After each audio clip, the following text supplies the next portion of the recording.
Wahe ikaze kuri Nathaniel Afia Bora kandi nkwifuriza kugubwa neza uhereye hose, amahoro y'Imana abane nawe.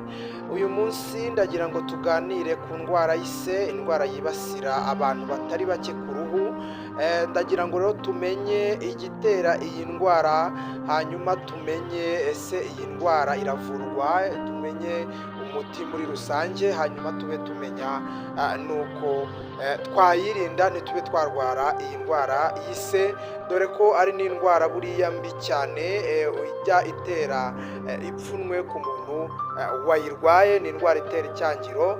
Reba rero aho hasi handitse subscribe hakande, kugira ngo tujye twibanira no mu bindi biganiro bitandukanye tugenda tubagezaho bivuga kuko twakwita ku buzima bwacu. Ise ni indwara zifata uruhu, ni imwe mu ndwara zifata uruhu kandi iterwa n'agakoko ko mu bwoko bw'imiyege, ubwoko bw'imiyege cyangwa se fungi kitwa Malassezia farfa. Aka gakoko mu busanzwe kaba mu mubiri w'umuntu ku ruhu, gusa nta kibazo gatera mu mubiri, nubwo kaba karimo ariko nta kibazo gatera, ndetse kakaba kanafasha kurinda zimwe mu ndwara z'uruhu.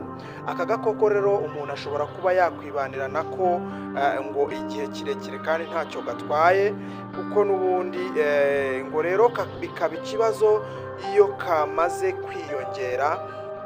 Iyo kamaze kwiyongera kabaye kenshi cyane mu mubiri, niho ngo bituma umuntu arwara iyi ndwara y'ise. Ugasanga uruhu rwabaye rwerurutse, rwabaye umweru, bitewe n'uko uruhu rw'umuntu ruba rusa. Niba umuntu ari inzobe, akenshi usanga uruhu rwahinduye ibara, nyine ukabona ko biteye icyangiro. Iyi ndwara rero ikunda gufata ahantu hatandukanye kandi ku mubiri w'umuntu hasa nk'aho hihishe, cyangwa se hari uruhu rusa nk'aho rugaragara mu buryo bufite ibinure. Cyane yibanda mu gatuza, cyane mu gatuza. Iyi ndwara ntibikunda guhita ihera. Iyi se igakunda gufata ku nda ndetse no mu maha ndetse no ku bibero. Iyi ndwara rero ishobora no gufata mu isura y'umuntu, ubwo ni mu maso cyane. Buriya ikunda gutera ikibazo cyane iyo yatangiye kugaragara ku ruhu rwo mu maso ndetse no ku maboko. Igatera rero ikibazo ku muntu uyirwaye, kuko ababona rwose afite icyangiro mu bandi. Iyo ise ifashe mu isura, yonona isura y'umuntu, akaba ari nayo mpamvu ihangayikisha abantu benshi bayirwaye. Nk'uko twari tubivuze, ihangayikisha abantu benshi bayirwaye bitewe n'uko iba yamwangije mu isura. Hari ibimenyetso rero, hari ibimenyetso bizakubwira ko indwara y'uruhu yitwa ise wamaze kuyirwara. Ikintu kizabikubwira bwa mbere ni uko uzaba uri kwishimagura cyane ahantu wazanye ibyuya. Abantu bajya bagira ibyuya bakumva biri kubarya, bakumva ibyuya rwose ahantu babibize bari kwishimagura.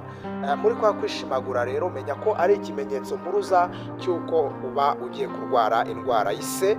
Ubwo ka gakoko n'ubundi kaba karushijeho kwiyongera, bikaba byatera kuba n'ubundi yase ibasha kuba yahita igaragara ku ruhu rwawe. Ubwo nuba wumva ugize ibyuya hanyuma ukumva birakuriye, ukumva wakwishimagura, uzamenye ko wamaze kwatakwa n'indwara y'ise. Ikindi ni ukugira amabara ku ruhu. Kugira amabara ku ruhu nyine, nk'uko abantu benshi muhita mubibona, utangira kubona ko uruhu nyine rwatangiye kugenda rugira andi mabara atandukanye n'uko rwari ruri gusa.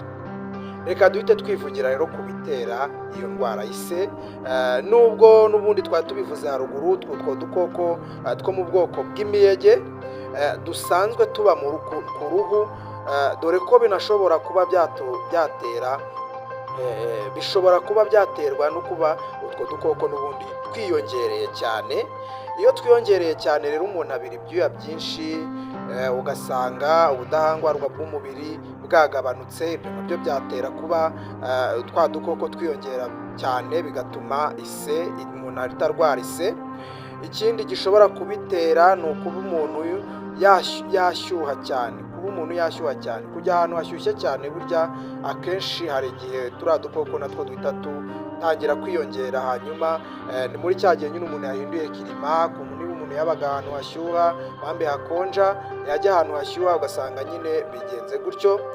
Ikindi ni ukurwara indwara z'imirire mibi, malnutrition, rwose hahita habaho icyo kibazo cyo kurwara ise. Ikindi ni ukurwara indwara zigabanya ubudahangarwa bw'umubiri, twavugamo nka diyabete, sida n'izindi ndwara zigabanya ubudahangarwa bw'umubiri mu buryo bwihuse. N'utu dukoko rero twahita twiyongera, umuntu akaba yarwara indwara y'uruhu yitwa ise. Hari icyo bita ihindagurika ry'imisemburo mu mubiri w'umuntu, ibi nabyo byatera kuba warwara indwara y'ise. Reka rero duhite twivugira uburyo iyi ndwara twayivura. Indwara rwose nibyo iravurwa igakira. Niba unayirwaye menya ko iyi ndwara ivurwa igakira, ahubwo nuko utari wamenya umuti. Ndagira ngo rero usobanukirwe uno munsi, usobanukirwe uburyo wabigenza. Niba warakoresheje imiti yo muri farumasi, iyo miti ukaba warayikoresheje bikanga, ngaho gerageza n'iyi miti ngiye kukubwira. Shakisha umuti cyangwa se vinegere, shakisha vinegere ikoze mu ndimu. Iyo vinegere urajya uyisiga nibura 3 ku munsi, hanyuma wongere ukarabe. Uko umaze kwisiga wongere ukarabe, uko umaze kwisiga wongere ukarabe. Ariko ibyiza iyo vinegere ntukajye uyisiga gutyo gusa utayivanze n'utundi tuzi dukeya, kuko nanone kuyisiga utayifunguje utuzi dukeya nabwo bishobora gutera ingaruka mu ruhu. Ikindi, ubundi buryo bwa kabiri, koresha icyo bita igikakarubamba. Fata igikakarubamba, nibura ugikamuremo y'amazi yacyo, umara kubona uriya mushongi wacyo, hanyuma uwo mushongi urajya ureka uhashire nk'umwanya mutoya umaze kuwukura muri icyo gikakarubamba, hanyuma ukagenda ukaraba uko bukeye. Buri munsi uko wakarabye nacyo ukakisigaho, buri munsi uko wakarabye ukakisiga, buri munsi uko wakarabye nacyo ukakisiga. Kugira utabonye vinegere wakoresha uyu mushongi w'igikakarubamba kandi byagenda neza. Ubikora nibura inshuro 3, nibura basi mu minsi igize icyumweru, ukabikoramo iminsi nibura 3, bigera ku kwezi icyo kibazo cyarangiye. Biba ikibazo rwose kiba cyarangiye.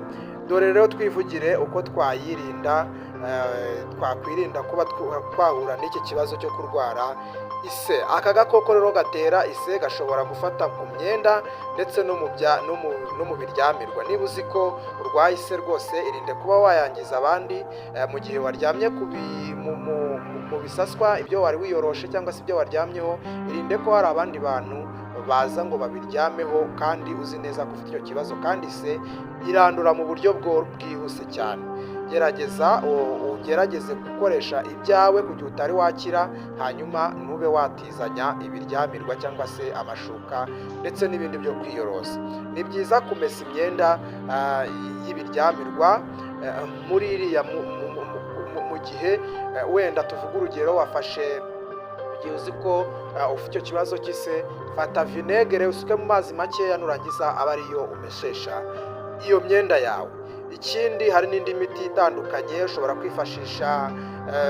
Igikakarubamba wakivanze n'ikindi cyatsi cyitwa isagara, iki nacyo ukibonye wahuza kandi birafasha cyane ise ugasanga irakiza. Ku bantu b'abakobwa gutizanya imyenda y'imbere birabujijwe cyane. Abakobwa batizanya amasutiye, abakobwa batizanya imyambaro y'imbere ntabwo ari byiza, kuko uretse no kuba warwara ise, hari n'izindi ndwara zitandukanye z'uruhu wagenda wandura biturutse muri icyo kibazo.